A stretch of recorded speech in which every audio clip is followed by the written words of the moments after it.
এই ঘৰটোৰ আজি কাম সম্পূৰ্ণ হ'ব। এই বাৰান্দাখন আছে পকী কৰিব, বাকী ভিতৰত 4টা ৰুম ক্লিয়াৰ হৈছে। বাৰান্দাখন আছে, এতিয়া আমি বাৰান্দাৰ কাম কৰি আছোঁ। চেৰি থাকিব, ইফালে চেৰিৰ দিশে দেখাই দিয়া চেৰি, ইফালে এটা চেৰি,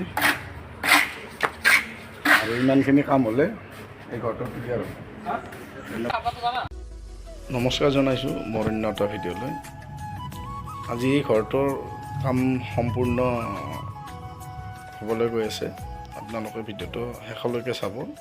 আৰু এই ঘৰটোৰ আজি অন্তিম দিন, আৰু আপোনালোকক মই এই ঘৰটোৰ সম্পূৰ্ণ কৰোঁতে কিমানখিনি টকা খৰচ হ'ল মই আপোনালোকক হিচাপটো দিয়াৰ কাৰণে চেষ্টা কৰিম, আৰু আপোনালোকে ভিডিঅ'টো শেষলৈকে চাব।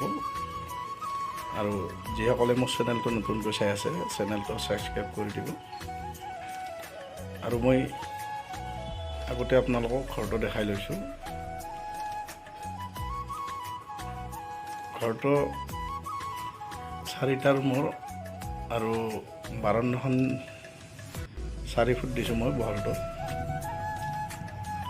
আৰু যিসকলে নতুনকৈ মিস্ত্ৰী কাম শিকি আছে, মই তেখেতসকলক ক'ব বিচাৰিম যে খোলাৰ কাম কৰিলে খোলাটো যদি ভালদৰে পাৰাত, প্ৰথম অৱস্থাত যিটো খোলা আমি পাৰি দিওঁ, তেতিয়া যদি খোলাটো ভালদৰে পাৰি দিয়া হয়, তেতিয়াহ'লে ফিনিচিংটো ধুনীয়া হয়, আৰু ফ্ল'ৰখন বহুত লাষ্টিং ভাল হয়, বহুত বছৰ থাকে। গতিকে খোলাটো পাৰি দিয়া সময়ত ভালদৰে মন কৰিব লাগে। আৰু মই ৰুমবিলাক গোটেই পকী কৰি উঠিছোঁ, আৰু ৰুমবোৰত মই পানী জমা কৰি ৰাখিছিলোঁ এসপ্তাহমান। আৰু আপোনালোকেও এনেকুৱাকৈ ফ্ল'ৰ কৰাৰ পিছত পানীটো যদি জমা কৰি থৈ দিব পাৰে, ৰুমটোৰ ভিতৰত পানী ভৰাই ৰাখিব পাৰে, তেতিয়াহ'লে ফ্ল'ৰখন বহুত ভাল হয়। প্ৰায় 15 দিনমান ৰাখিব লাগে। আৰু মই এতিয়া এই বাৰান্দাখনৰ কাম কৰাৰ বাবদ মই পানীবোৰ উলিয়াই দিছোঁ ৰুমত। এই বাৰান্দাখন আজি ক্লিয়াৰ হোৱাৰ পিছত মই আৰু অহাকালিলৈ পানী ইয়াতে ৰাখিম, প্ৰায় আৰু এসপ্তাহমান মই পানী ৰাখিম। আৰু এতিয়া মই আপোনালোকক এই ঘৰটোৰ কিমানখিনি খৰচা হ'ল মই আপোনালোকক হিচাপটো দিয়াৰ কাৰণে চেষ্টা কৰিম।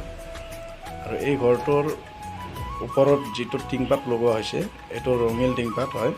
আৰু এই টিংপাত আৰু লোহাৰ কেঞ্চি আছে, এই দুটা কামত এটা ভাল এমাউণ্ট এটা খৰচ হয়।